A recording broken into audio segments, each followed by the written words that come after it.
Racist woman tore the black waitress dress thinking she was just a waitress. Her millionaire husband. The crystal chandeliers of Manhattan's Metropolitan Grand shimmered above the crowd like 1,000 frozen stars.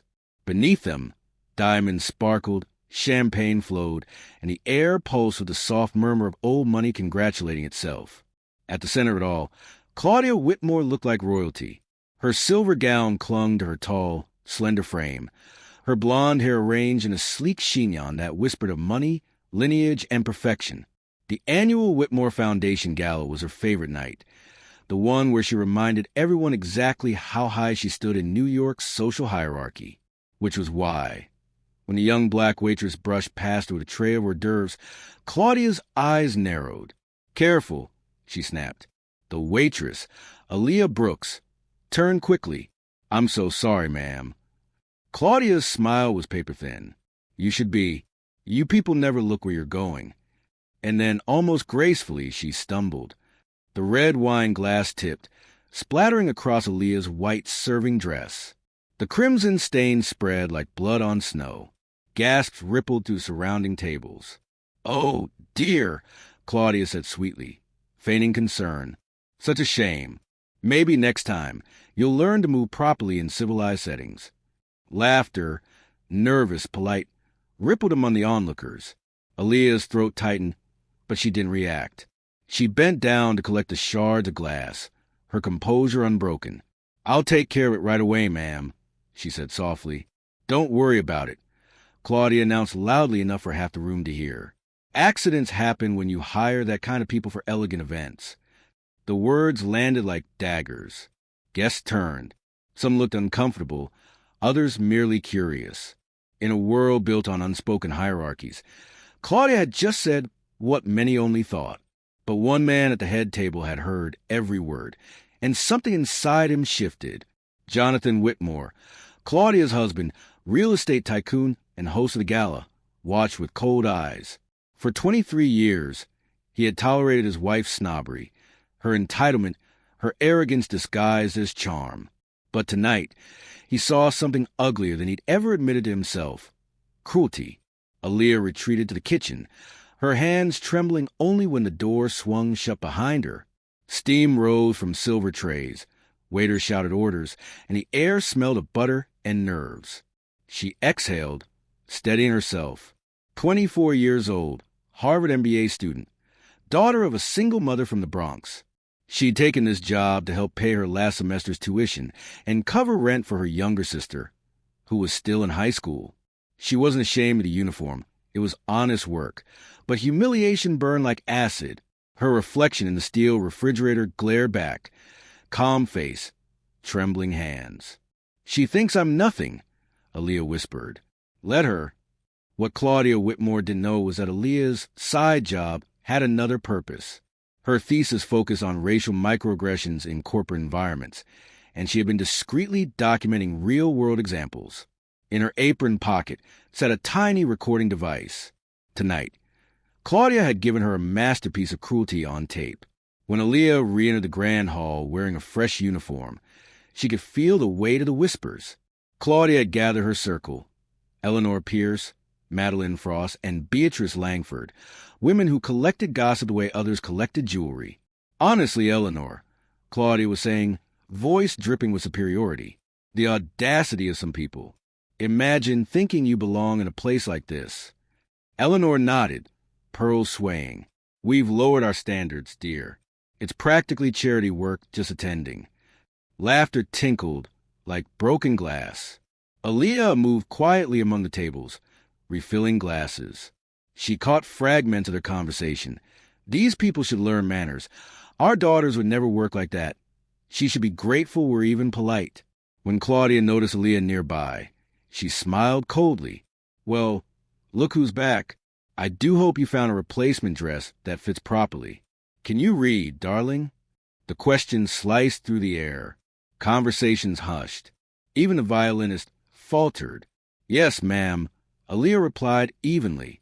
"I read perfectly well." Claudia plucked the menu from the table, holding it up like bait. "Excellent. Then read this aloud, won't you? Just to be sure the staff understands what the guests are being served." A cruel trap. French words lined the page, designed to humiliate. Aaliyah accepted the card calmly, looked Claudia dead in the eye, and began to read, in flawless French, each syllable rolling off her tongue with perfect Parisian inflection. Every head turned. When she finished, silence thundered.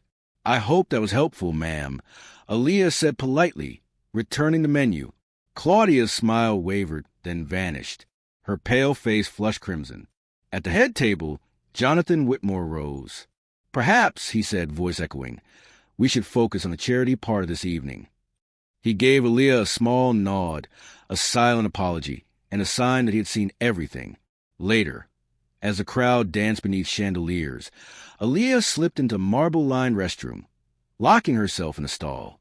Only then did she pull the small recorder from her pocket. The playback was perfect.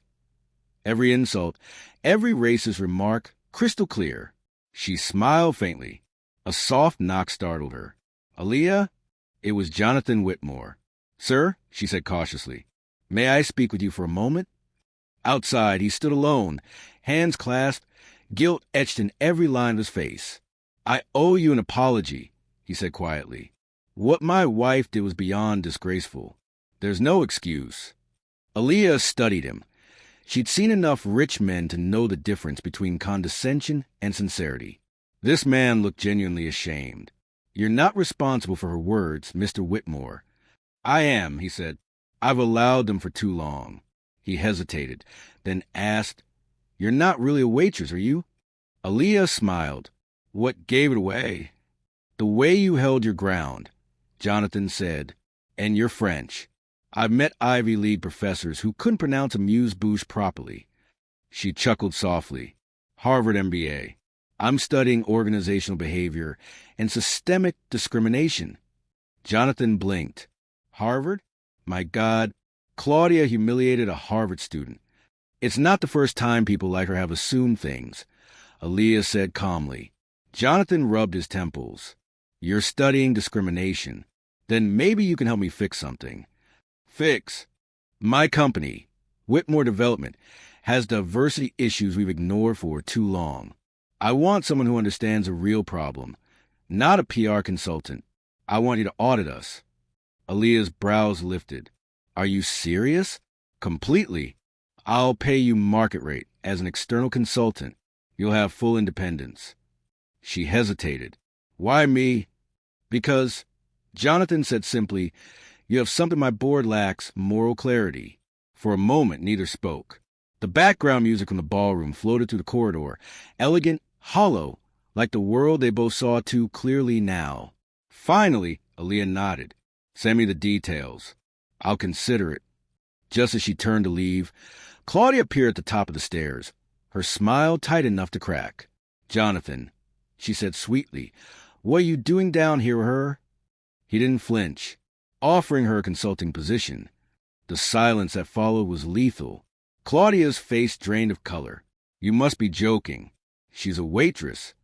"She's a Harvard MBA student," Jonathan said evenly, "and far more qualified than half the people on our payroll."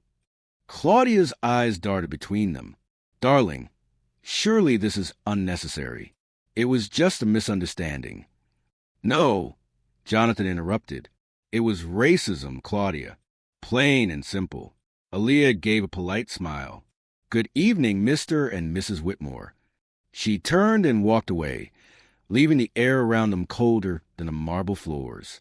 3 weeks later, Claudia Whitmore awoke to her phone, buzzing relentlessly. 42 missed calls. Hundreds of messages. When she opened one, her world tilted. New York socialite caught in racist rant. Audio goes viral. The headline blazed across every news feed. The 23-minute recording of Claudia's tirade was everywhere. Morning shows, radio, social media. Each venomous word replayed on loop, dissected by commentators. By 9 a.m., her name was trending worldwide. "Jonathan," she screamed, bursting into the kitchen, phone in hand. "Do something. This woman is destroying us." Jonathan didn't look up from his coffee. "That woman is now our company's new diversity consultant." Claudia froze. "You hired her?" "She started yesterday," he said calmly.